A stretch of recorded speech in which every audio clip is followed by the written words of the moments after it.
it's really helpful, and these overviews of where your money goes is super critical because it really just shows you what exactly you're spending on. And I feel like looking at this on a regular basis just keeps me accountable of where my money is going and where I'm spending, and taking a look at my goals and seeing if where I'm spending aligns with those goals.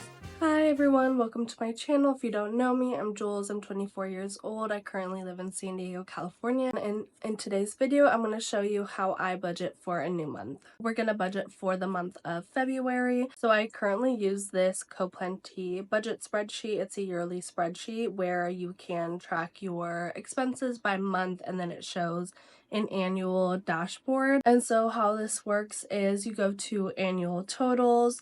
I put in everything, all the information that I need. So I put in my paycheck 1, 2, I get a monthly phone credit through work, miscellaneous, and then a job paycheck 3, because sometimes I do get paid 3 times a month because I get paid bi-weekly. And then this tab I don't touch because it's just annual income, expenses, savings, bills, debt. And then here is where I will put in all my savings goals. So Roth IRA, a vacation fund, my Christmas fund, fund money fund, a car fund, house fund, emergency fund, and brokerage account. This is what I had for last year. So a lot of these I'm not really touching this year, but I just like to have it, just in case. So like car fund and house fund, I'm not really touching this year, but this year brokerage account is definitely going to be a big priority for me. And then under bills is what I like to put my necessary expenses, and then expenses is where I like to put my discretionary spending. I currently live at home, so I don't have to pay rent or utilities, luckily. I'm trying to save up as much as I can before I have to move out. I'm anticipating probably sometime this year I'm going to be moving out for my job. I have a few different categories: gym, car insurance, my Apple storage, car wash, my phone bill, health, groceries, gas, household, automotive, hotel, and miscellaneous. Hotel, I guess, is kind of random, but I currently live in San Diego and my job is in LA, so I usually commute, but some of the times where, I'm getting like burnt out or whatever, I'll stay at a hotel. That way I don't have to drive up and down. So that's why that's its own category. And then going to expenses, so I have dining out, shopping, beauty, entertainment, traveling, gifts, and personal care. And lastly is debts. I don't currently have any debts, fortunately, so that is just kept blank. So once all of that is filled out, then I will go to my February tab. It's mid-January, so that's why this number is so big, because I haven't spent all of my budget for January yet, but this will typically look closer to 0 since nothing is filled out. So here's where I'll fill in my income. So I get paid twice this month. My paycheck is a little bit lower versus last year because I am buying vacation years this year. So my paycheck, I think, is going to be around $19.66.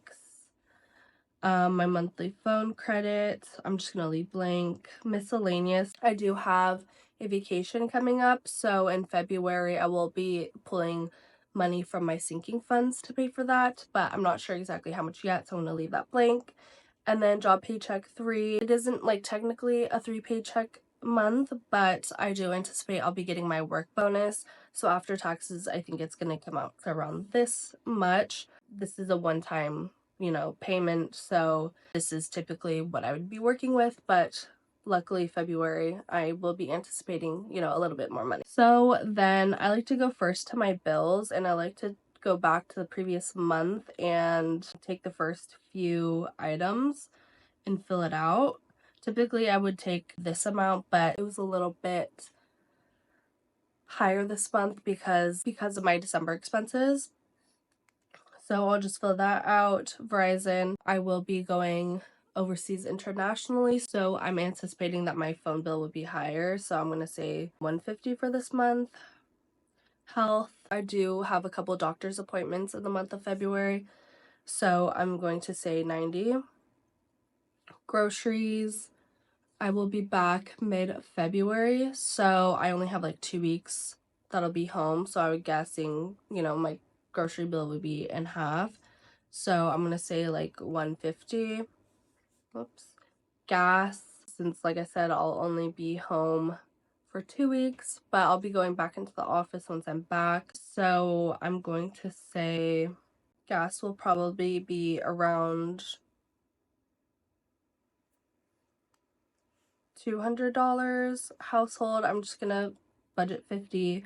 Automotive, I'm gonna include public transportation that I'll be taking and like Ubers, things like that when I'm on my vacation. So this will be a little bit higher. I'm gonna budget 250.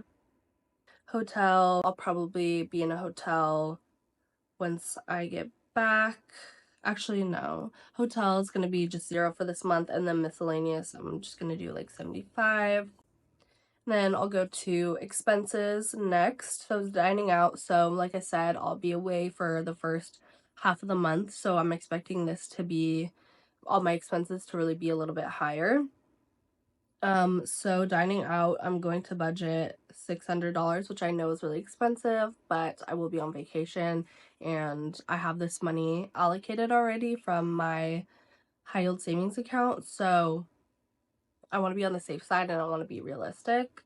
I know this is very high. This is normally definitely not this high, so don't worry. This isn't what a regular month looks like, but I will be allocating 600. Shopping, I am anticipating doing a little bit of damage. When I'm away, I do want to get some clothes, so I'm going to be budgeting 500. But like I said, I do have this money already allocated for this vacation. Beauty, I don't think I'll need anything. I'm getting some of my appointments done now in January before I go on vacation. I think this should be 0. Entertainment, I'm also adding activities under entertainment category. So I'm going to be budgeting $200 for this, just in case there's any activities I wanted to do while I'm on vacation. Traveling, this should be 0 because I'll allocate like my flights or like accommodation into traveling, but I will have already paid for that this month. So this should be 0. Gifts, my sister's birthday is in February, so I will be putting like 125. It's also Valentine's Day, and I won't be spending the actual Valentine's Day with my partner, but I do also want to get him something, so let's just say 200. Personal care, I think this is also 0. Maybe I'll get my eyebrows done, which is like $16, so I'll just put that there, but other than that, that should be good. Okay, so under bills is 1,129, and under expenses is 1,516, but I will be allocating this and this. So this amount of money will be coming from my sinking funds. So 1,300 plus 250. So that's 1,550. Yeah, so about 1,550 will be coming from my sinking fund. So I'll just write a comment here and I'll put 1,515 from vacation sinking fund. I just like to write notes, just so like if I'm confused or if I'm going back for whatever reason, I have the notes there. So I'll add a note here saying public transpo, Ubers, whatever. And so it's saying I have $6,000 available to budget, but like I said, this isn't necessarily accurate because it is including January's information. And like I said, it's mid-January, so this isn't going to be completely accurate because I am going to be spending more money in January. So I'm just going to take this total, 8,682, and subtract it from these totals, minus this and then minus this is, oh, so that is right. Okay. That seems a little too high, actually. Did I not account for anything? So gym, car wash is 0, health, gas, household.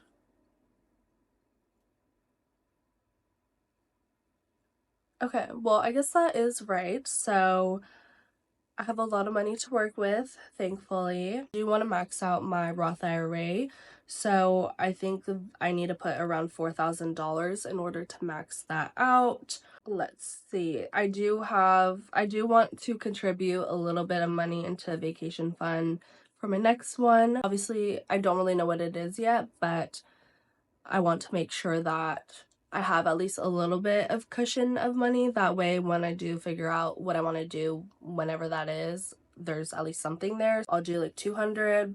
I always like to keep a $200 to $300 buffer in my account. So I'll just use the remaining amount and I'll just do 1,500.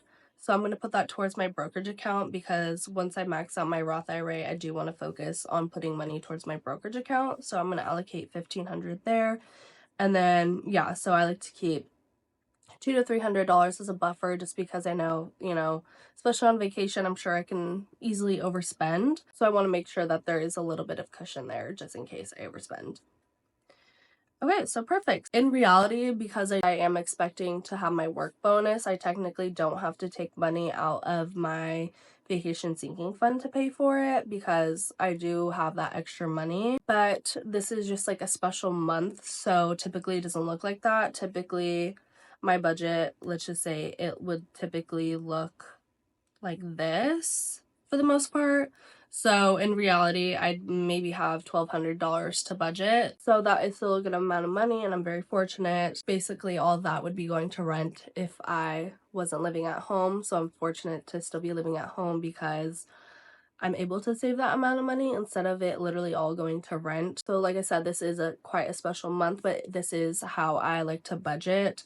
And I like to reflect on the previous month and see if I need to cut back some or if I'm spending too much in a certain category. And then I take whatever is happening in the month. So like I said, I have a vacation in the month of February, so I am allocating more money towards my discretionary expenses. I think having a manual tracker is very helpful, especially when you're budgeting and you have certain things come up. It's very helpful to take a look at this from like a holistic view and see where I'm spending where. And then like I said, you can go to the annual dashboard and see exactly where you're spending. So far I've put $1,700 into my Roth IRA, and so that's my biggest category. Then next is dining out at $264, then miscellaneous. But obviously you can take a look at this as the year goes on or just at the end of the year and see what your biggest categories look like. Obviously it's the beginning of the year, so this is very skewed. I think having a manual dashboard and tracker and even having one that's like aesthetic looking like this, I think is very important, and it gives you a very like holistic view on your finances and keeps you accountable and on track. And down here is where I would start budgeting. So like the first of every month I pay for my gym, so like you can add things like that, and then where your money goes for the month it'll also show here. So like let's say I add $100 for dining out, then it'll show that I spent 80% of my money on dining out and 20% on the gym. So just for example, that's how it looks like. It's really helpful, and these overviews of where your money goes is super critical because it really just shows you what exactly you're spending on. And I feel like looking at this on a regular basis just keeps me accountable of where my money is going and where I'm spending, and taking a look at my goals and seeing if where I'm spending aligns with those goals. If you have any questions, let me know in the comments, or if there's something missing from my budget, let me know, or something I should add. Let me know if your budget looks something like this. I appreciate you guys for watching this video. If you like this video, don't forget to leave a like and subscribe if you want to see more content from me, and I'll see you guys in the next one. Thank you. Bye.